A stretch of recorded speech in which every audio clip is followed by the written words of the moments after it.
Hello friends, मैं हूं संजना और आपका स्वागत है यस टी किचन में। तो आज मैं आप लोगों के साथ शेयर करने जा रही हूँ घर में रखी मलाई से मार्केट से भी बढ़िया घर पे दानेदार घी बनाने का आसान और ये तरीका लेकर के आई हूँ। तो चलिए आज की मज़ेदार रेसिपी देख लेते हैं। इसे बनाने के लिए हमने यहाँ पे सबसे पहले क्या किया ना कि मलाई वाला जो दूध होता है उसका मलाई निकाल करके हमने स्टोर कर लिया था। कम से कम हमने 1 हफ्ता इसको स्टोर किया था। अब यहाँ पे क्या करेंगे, हैंड बीटर की मदद से इसको क्या करेंगे ना कि अच्छी तरीके से मथ लेंगे। तो यहाँ पे हमने इसको बढ़िया से मथ लिया है। अब इसी तरीके से इसको मथते जाएंगे, देख सकते हो हल्का-हल्का ये। तो अगर आपके पास हैंड बीटर ना हो तो आप यहाँ पे चम्मच भी ले सकते हो। अगर चम्मच भी ना हो तो आपको मैं आसान सा तरीका बताती हूँ। तो यहाँ पे हम लेंगे बेलन। तो ये बेलन तो हर घर मिल ही जाता है, रोटी बेलने वाला ये बेलन है। इस तरीके से इसको क्या करेंगे, घुमाते जाएंगे। तो हमारे गाँव में ना क्या होता है, मथनी होता है।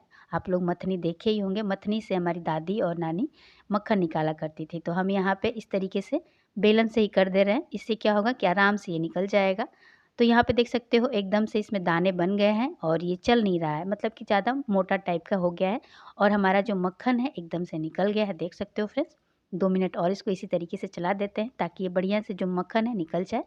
अब यहाँ पे पूरी तरीके से मक्खन जो है निकल गया है। तो अब यहाँ पे क्या करेंगे, ठंडा पानी ऐड करेंगे। तो यहाँ पे हमने ठंडा पानी ऐड किया है।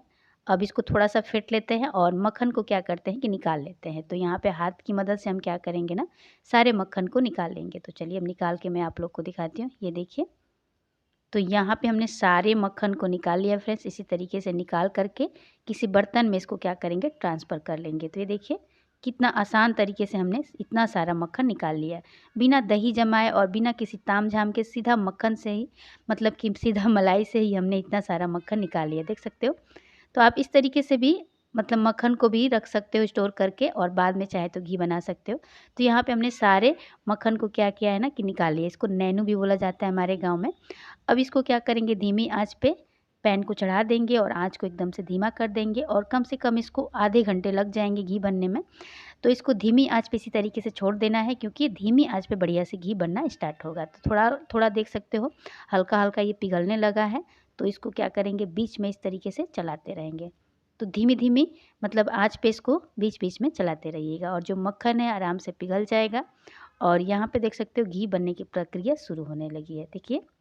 तो इसको बीच में इसी तरीके से लगातार चलाते रहिएगा, धीमी-धीमी आँच पे इसे इसी तरीके से छोड़ दीजिएगा और तेज़ आँच मत करिएगा, नहीं तो सारा जो मक्खन है जल जाएगा और घी भी आपका ख़राब हो जाएगा। तो यहाँ पे इस तरीके से हमें बीच-बीच में चलाते रहना है, देख सकते हो। और इसका जो खुरचन होता है ना, उसकी भी मैं मिठाई आप लोगों को बना के दिखाऊँगी क्योंकि हमारी जो दादी और नानी थी ना, हमें जब ये खुरचन बनता था तो हम बहुत वेट करते थे बचपन में कि जल्दी-जल्दी बने और हमें खुरचन की मिठाई। तो यहाँ पे देख सकते हो घी जो है ना हल्का-हल्का धीमी आँच पे पक रहा है। इसको बीच में हम इस तरीके से चलाते जाएँगे, देख सकते हो।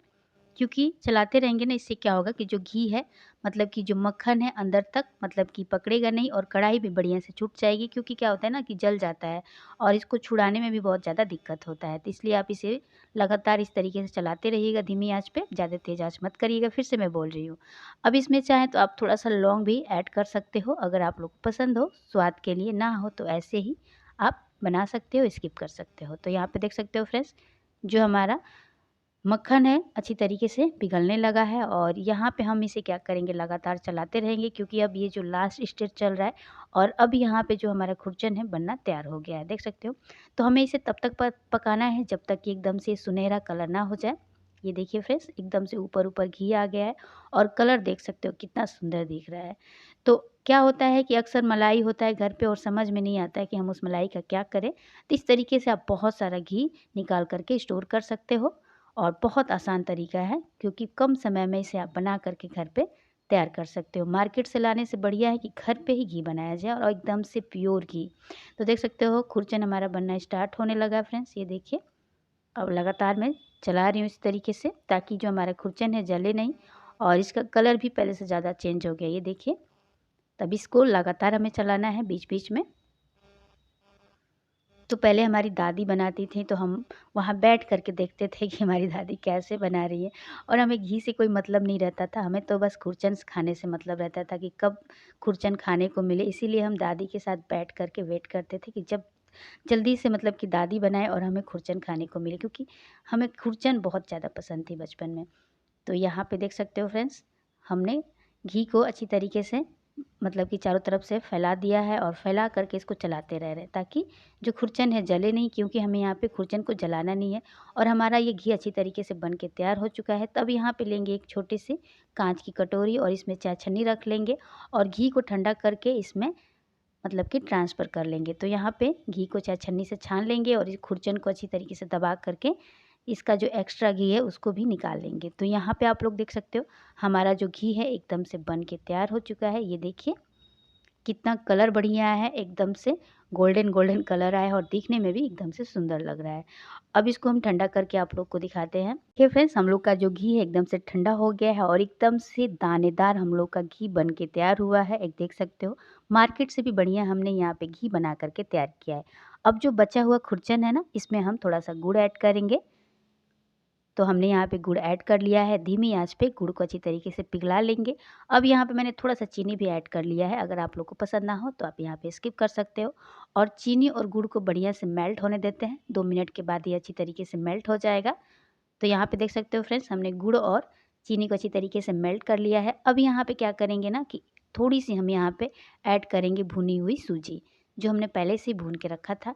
अब इसको अच्छी तरीके से मिक्स कर लेंगे और 2 मिनट इसको इसी तरीके से छोड़ देंगे।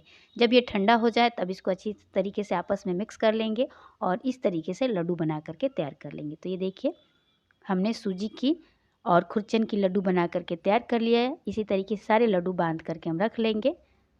तो ये देखिए फ्रेंड्स, हमने सारे लड्डू को बांध करके यहाँ पे रख लिया है। कितना बढ़िया हम लोग का टेस्टी लड्डू बन के तैयार हो चुका है। तो अगर आज की रेसिपी आप लोग को पसंद आए तो लाइक शेयर सब्सक्राइब करना ना भूलिएगा। तब तक के लिए बाय बाय, फिर मिलते हैं।